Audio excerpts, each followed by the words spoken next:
Hey there, so this is week 15, our last video blog assignment covering the self-reflexive films that we watched and a brief overview of the semester.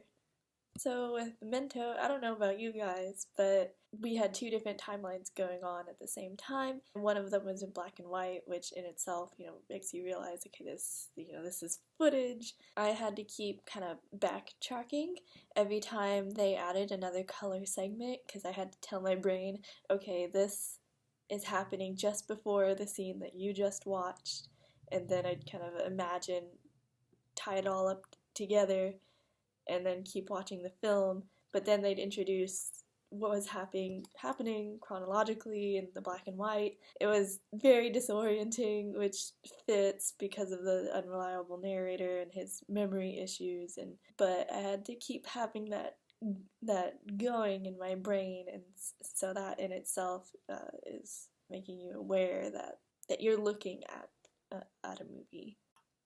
And you, the viewer, are kind of pulled out of that narrative at the very end when it reveals just how unreliable this narrator is, that it's kind of ambiguous but kind of not. From my understanding, that he keeps falling back into this niche, like he's in the car and he just reverts. The guy said that it's accommodating his brain to this world, so he has a purpose and he's gonna keep doing it, and at that moment the viewer is like, oh wow, I'm really outside of this. We know everything now and he doesn't.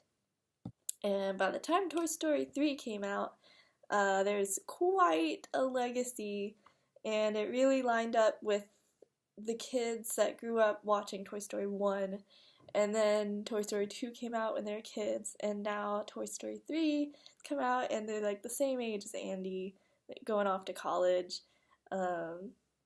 experiencing similar life passages at the same time. And so that aspect alone, you're reflecting on your life, and that's pretty reflexive. But also in the fact that obviously it's entirely computer generated,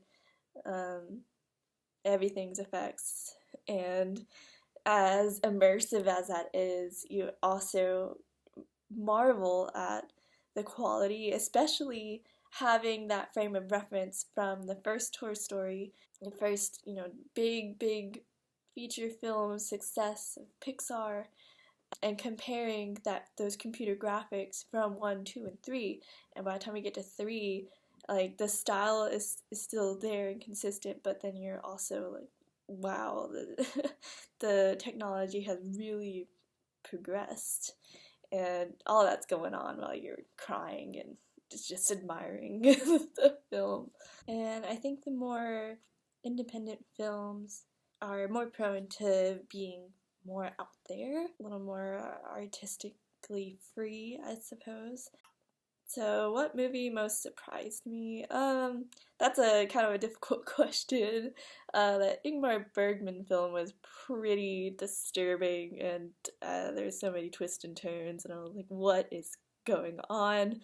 What nightmare fuel is this? So when I was, woo, boy. But I really enjoyed In the Mood for Love. The cinematography is just gorgeous. An approachable film, I feel. But then again, if we also go back to the very, very beginning, when you think of silent films and the other movie, Metropolis, seeing those films made me realize how sophisticated they were, because when you think of silent films, you might think of like the really, really hammy, overacting, like theatrical, but they were really, really sophisticated, and that surprised me, and I really enjoyed it. It's a really fun course, and I'm very grateful and appreciative that I got to take it. I'm grateful that I got to take this course. Excuse me, say that again. Okay. Oops, that's not the stop button. Oh, God. Ooh, okay, we're done. Okay, bye.